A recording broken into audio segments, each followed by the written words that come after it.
Aquarius, hello there, my beautiful friends. We're going to do your general tarot reading for early April 2025. Thank you so much for joining me today. You know, I appreciate each and every single one of you beautiful people out there. So let's get right down to business as always and start you off with an oracle card here, just so we can dip our toes in energy and see what's happening for the lovely Aquarius collective. Hope you're all doing fabulous and fantastic, my friends. Let's get it going here. My guide, spirit team, talk to me. What do we got for the Aquarians in early April? What energies, messages, insights can we take a little peek at? And yeah, we're just going to take a real quick look at this first card. Then we'll get into the full reading itself. At the very end, I'll pull you a bonus card from the Shadowland Tarot, just to see what might be in the shadows or what shadow work you can lean into, which is always interesting. But let's get it going here. Let's rock and see what we got for Aquarius in early April. What's the vibe? What's happening? And it is a very special week indeed, my friends. It is my birthday on April 8th. So I'm just putting that out there for everyone. If like it's a fun little piece of knowledge. I get that question sometimes. Okay, so we have the lovely lady with the tree growing out of her damn head. Now, I'm not sure if you had her last week. I know someone else had her this week. She's a rare card to get. So the fact that she is making a resurgence puts a smile on my face because she looks kind of funny. But it's also pretty cool. I mean, there's a lot of great energy here around like knowledge and learning new things. There's some little steps we want to avoid when this card shows up, but I mean, that's with every card. But before we fully dive into that, if you're new here, I'll be speaking about the April subscriber surprise towards the end, so you might want to check that out. And also, if you could kindly illuminate that like button by tapping it right on its third eye, you know, I'd greatly appreciate it. But enough of the promo, into the reading. Let's talk more in depth about her. So again, if you had her last week, you're getting to double down to this energy. She's been showing up a little more recently. But as you can see, we have this lovely lady here. She's wearing a mask, which does have a little mystery, but she has a tree growing out of her head. Obviously, that's symbolic because humans don't grow trees out of their heads. Notice the tree is also bearing some fruit. So to me, this is a card of ideas, knowledge, planting seeds within one's brain. There's also something here. I don't know if some of you are doing things to tinker with your own subconscious or reprogram your subconscious. That's a very specific message I'm getting, but there could be good energy for that for a small portion of you. But whenever I see this card, I do think of knowledge in general. So whether you're learning new things, new skills, new businesses, whether you're just taking in information and finding creative solutions to things, that's a beautiful aspect of this card, where it's like I'm thinking outside of the box. So for anything you might be going through, whether it's business, work, family, relationships, there might be creative solutions to get to the other side, if that makes sense. I do like this. And notice she is also holding books. So now's a great time to absorb energy. I would only watch out for overthinking when this card is here, because it could be a mind that's a little too active. But we're going to leave it at that. Let's get into tarot. And yeah, I always say that first card there doesn't make or break the reading. It's just a little footnote. So let's get you 3 tarot cards in the upright. Then we'll get into that intuitive juiciness. Shuffle it up one time here for the Aquarians. What's happening? What do we have for Aquarius? And while we get this deck shuffled up and ready to go, let's talk about last week's reading. It was titled An Explosive Warning. Now, the reason it was titled that is the energy did feel a little volatile to me, where there's a lot of situations that could go from 0 to 100. What I saw for you last week, I was seeing for Gemini this week. So I guess the energy's cycling around. But whether it's conversations or talks or just situations in general, it felt like very unpredictable. So just be cautious. That energy could bleed over for a couple weeks, but we're going to see what shows up for you this week. As you know, energy is very fluid, never set in stone, so only take this how it hits for you, because we could be seeing your vibe or somebody else's, right? Let's get it going. 3 cards from my lovely Aquarius collective, please. What's happening? Let's get them going. Thank you. Okay. 3 of Swords, and I'm initially going to say this, like, this kind of feels a little annoying, but it doesn't feel like worst case scenario, if that makes sense. I mean, obviously we need to see more information, but the 3 of Swords is not the easiest energy, but for some reason it feels a little bit like an annoyance. Okay, we have the Moon. It's going to be one of those, huh? So for some of you, there could be certain things where it's like something feels off, but I can't quite put my finger on it. Let's get one more. I mean, the Moon doesn't have to be bad. It's subtle. Jeez Louise. Okay, we have the Tower here on the back end. Okay, Aquarius. So listen, don't get nervous about it. I'm just shocked that these cards are coming out together. And I mean, that makes sense when the tower's here. Now, I always say with moons and towers, there can be some good ones. Okay. So I don't want anyone to get all riled up and nervous about the energies we're seeing here. Everything has positive and a challenge, and nothing's ever set in stone. You could always manifest new ways, but we're going to have to talk about this. Let's go through. I'll give you some of the classical meanings and archetypes. Then we'll get into that juicy intuitive stuff. But at first look, first glance, the first thing we'll talk about here is the elements. The fact that all of this is internal this week, right? We have the moon, which is water energy. It connects to Pisces and Cancer. We have the tower. That's also water energy. Even though it looks like all fire and brimstone, that's Scorpio. So it's like we have all the water signs. We have a grand water trine happening here where it's like all the water sign energy is in the mix. We do have the Three of Swords, which is air. That's an element you're pretty comfortable with, but it's not an easy energy. Like there is a little annoyance there on the front end, but the one thing that they do share in common is that they're internal. Air energy is the mind, the logic. You know, when we get into the water, that's feelings, emotion. It could be creativity. It could also be, you know, romance. There's a lot of stuff, and it's all internal, and it's very intense. So we're going to have to see how this all shakes out. So just stick with me here. Let's go through piece by piece and really build it out. Position number one, we are starting with the Three of Swords. All these cards are classics in their own right. If you've watched any tarot readings, I'm sure you've seen all these pop up a few times. But this one's pretty famous, right? You see it on clothes, you see it on keychains, posters. It's a pretty cool image. The Three of Swords. All threes in tarot can represent groups of people, right? I mean, so this could represent somebody you're connected to. It's being a little bit of a pain in the neck. That's very possible. But this is pain in general when we look at the Three of Swords. Now, I always say it's on a spectrum. Doesn't always have to be worst case scenario, broken heart. It could be something minor, like I said. It could be an annoyance with something. It could be a little gloominess. You might just have a couple of days this week where you're feeling a little more down than you normally are, and that's totally fine. There's ways to work through that energy. But this can also be a broken heart. This could be something that's quite sad. Worst case scenario, the Three of Swords could be like feelings of betrayal. We're not going to walk down that road. But I mean, we are looking at a potential situation or problem when we have all this energy. So we're just going to have to see how it all plays off each other. Now, moving to the middle, we do have the moon. The opposite of this tower, I'll tell you that, because the moon is a very subtle energy. It's a psychic card. So like if you're a person that has keen intuition and you feel situations and you feel people, your spidey senses might be going whenever the moon shows up, or your intuition could be heightened. Now's a time where you should be protecting your energy, making sure whether you're grounding or doing physical activity, just do what you have to do to protect your energy whenever the moon's here. It's very, very highly in tune with something. Now, if you're not connected to a Pisces or a Cancer, when I see this card, aside from the subtleties of it, it could just represent things that you can't quite see. It could be something that's surprising. It could be something that's unexpected. It could be situations where you don't have all the facts yet, or just there's something about it that doesn't logically make sense. Okay, so, but again, it could just be something that's hidden for the time being. If it is, it will not be forever. We could definitely say that with the next card, because we're going to put this moon down, and we have a card that people get quite nervous about. And I always say with the tower, it's misunderstood. Yes, the imagery of it, it's a little concerning with the tower falling and people coming out of it. This is an energy of shock. It is like very, very intense, probably the most intense card in the whole entire spread. But whenever I see the tower, I say there could be good ones and there can be rough ones. Like not every tower is necessarily a bad thing. Sure, it could represent endings. It could represent big shakeups, big changes. It's a karmic card as well. But sometimes that could be for the best. Sometimes a tower could be really, really good for you. So I guess it depends on the situations you're going through. But I mean, as I'm sure any of you know, if you know the meanings of cards, when we go from the Three of Swords to the moon to the tower, that's got my spidey senses going. I don't know why I keep saying that. So maybe some of you have been watching Spider-Man lately. But the tower is big Scorpio energy, and it does speak about cycles closing and things ending. I really want to dig deeper into all this, Aquarius. Let's do it. Let's jump in and clarify. Okay, let's get a good shuffle here for you, my friends. What's going on? What's happening for my Aquarius?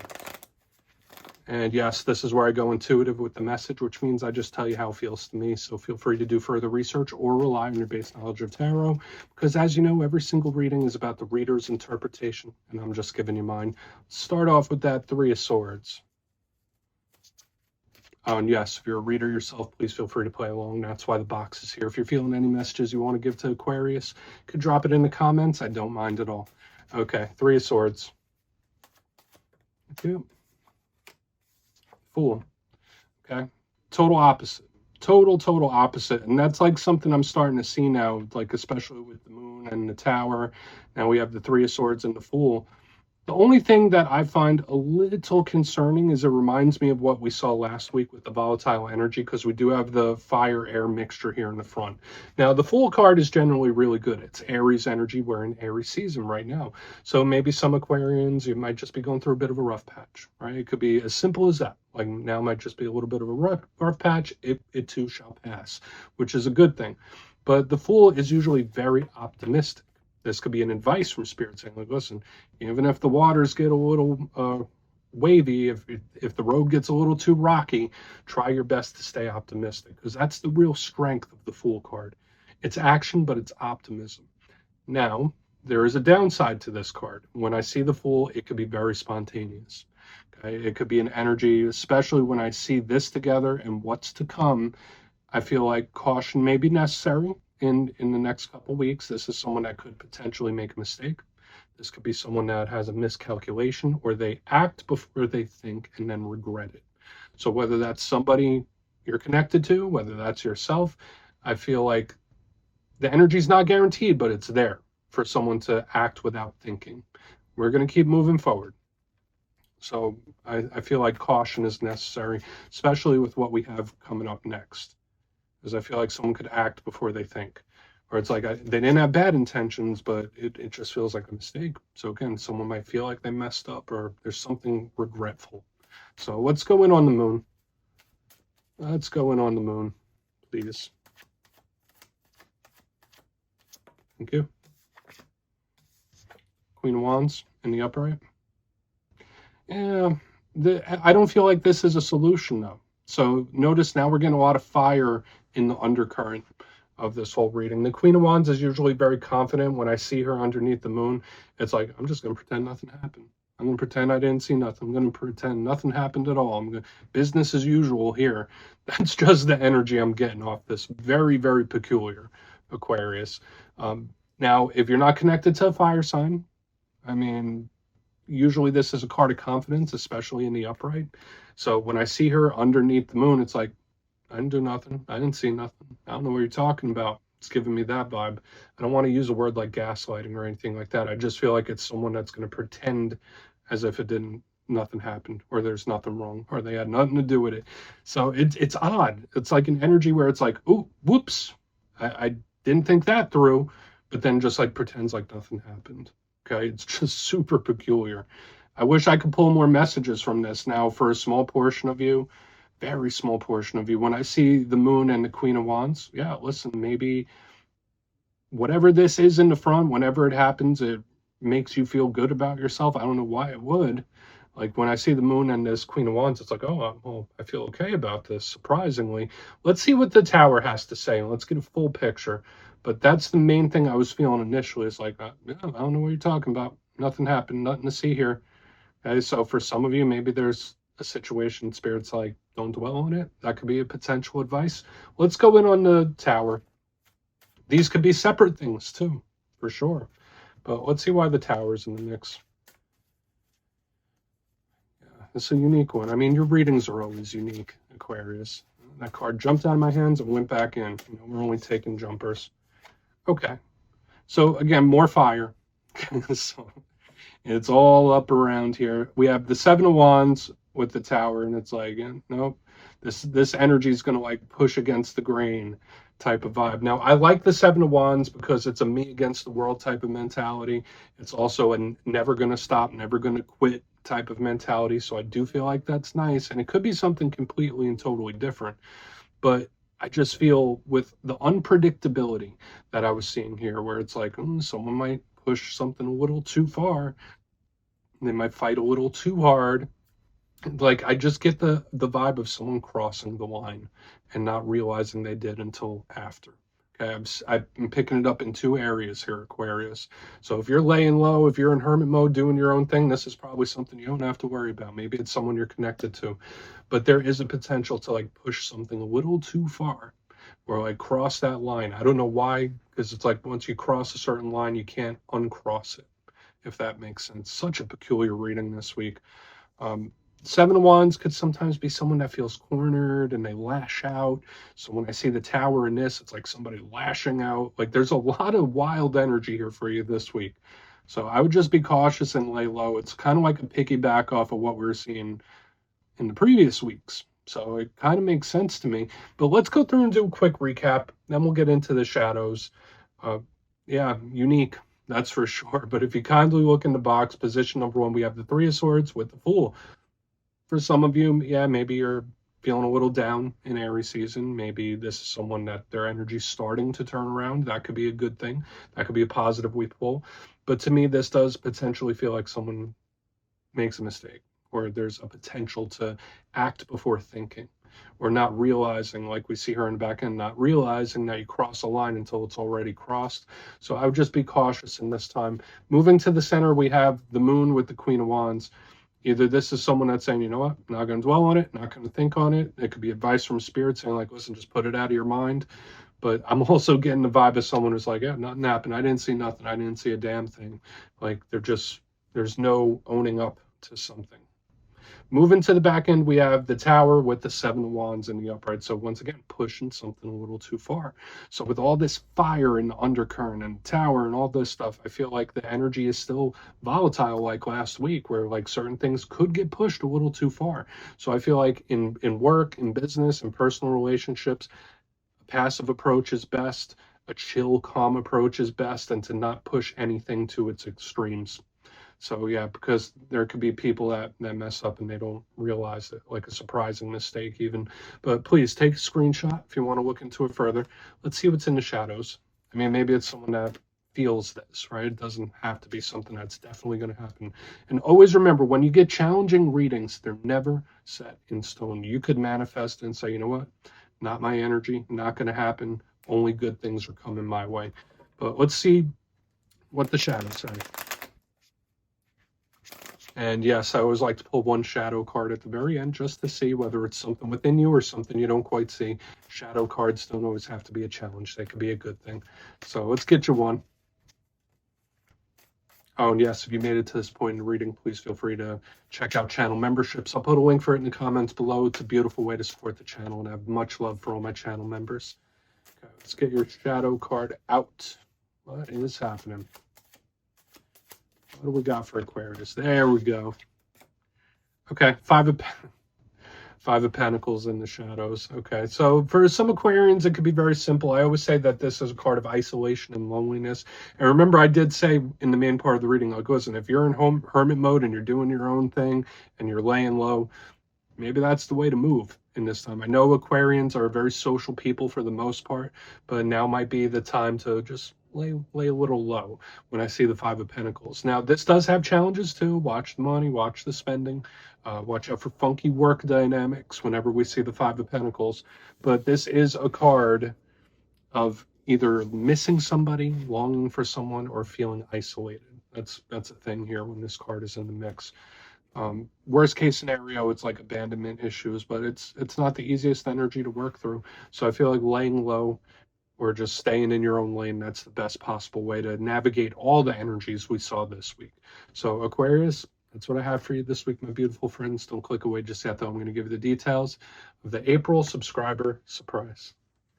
If you would like to book a personal reading with me and get a little further insight into your situation, you can check out my digital calendar on my website, mastermetaphysics.com. The April calendar is up, so feel free to go check it out and book. But for the April subscriber surprise, I'm giving away 3 copies, not 2, of one of my favorite decks of all time, the Gilded Tarot Royale. It's a gorgeous deck and it works fantastic. So if you'd like to get your name in for this, it's 2 simple things. As always, my friends, first, you must be subscribed.